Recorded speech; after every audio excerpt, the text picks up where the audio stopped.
G'day folks, MBS here. Look, while I'm working on this motor, we've got another little problem that we've got to sort out, and that's to make sure that it's on accurately on top dead centre on that pulley. And the reason I have to check it is there's 2 marks on this pulley. Someone has added an extra mark to it. I'm pretty sure I know what the mark is for. I think they're just marking out 5 degrees. On an XU1 motor it's not 5 degrees anyway, it's somewhere around 8-10 degrees. So we're not looking at that anyway, we just want to make sure that top dead centre is accurate so that I can be confident when we put a timing light on it, or we're static timing it, that we're timing it correctly. This is a 2-person job. You've seen me do this in the past in an old video where I've done it by myself on an engine stand, and we used the piston stopper bolt. That was the most accurate. Yeah, if you've seen that video, I think you'll remember it. You'll remember that the piston stopper will probably get you within 0 to ½ degree error. We're going to be using the 2-person method now. Okay, I'm going to get my assistant to come in. He's going to crank the engine over. We'll have a look at the pulley there while he's doing it, and we'll mark it, go through all that procedure, just like I've done before. But in this case, I'm just showing you how 2 people working together will be able to work out top dead centre. The important thing here is the length of rod you're using to go into the spark plug hole, yeah? Because you've got the spark plug out, you're going to use this in the piston, and as the piston goes up and down and resting on the fulcrum point is going to be the spark plug hole, the end of the screwdriver is going to move up and down depending what the piston's doing. The longer this lever, the better. You'll have more sensitivity of feel. Okay, we're going to be working on about 10:1 ratio, so we're going to fulcrum it here. The length from that fulcrum, that little bit, will fit in here 10 times, and so if that moves 1 thou, piston moves 1 thou, the end of the screwdriver will move 10. Okay, pretty simple, just a simple lever formula. Alright, so I can feel 10 thou, it's quite easy to feel.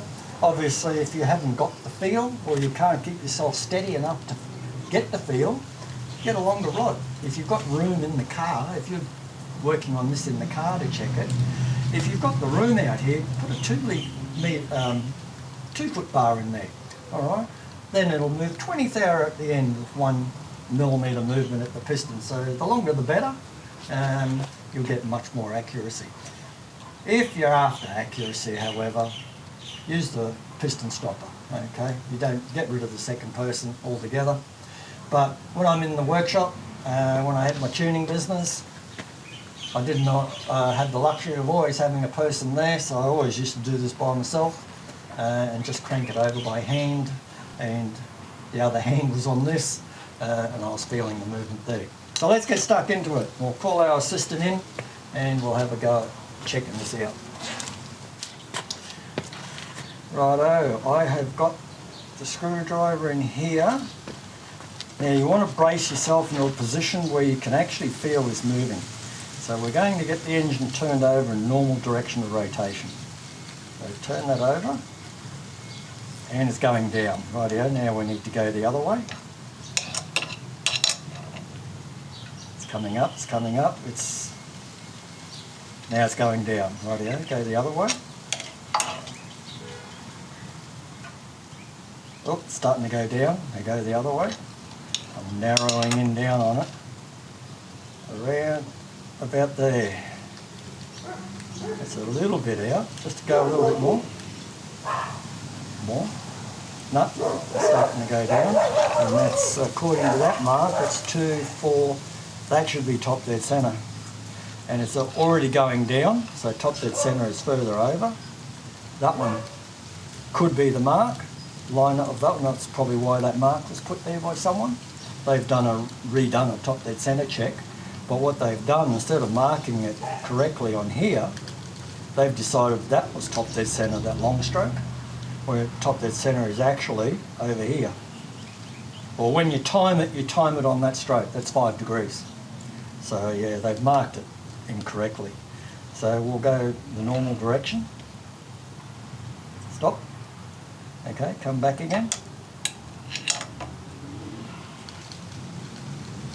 Stop. Go back again. That's pretty close. Okay, I reckon that's it. They've marked that as top dead centre.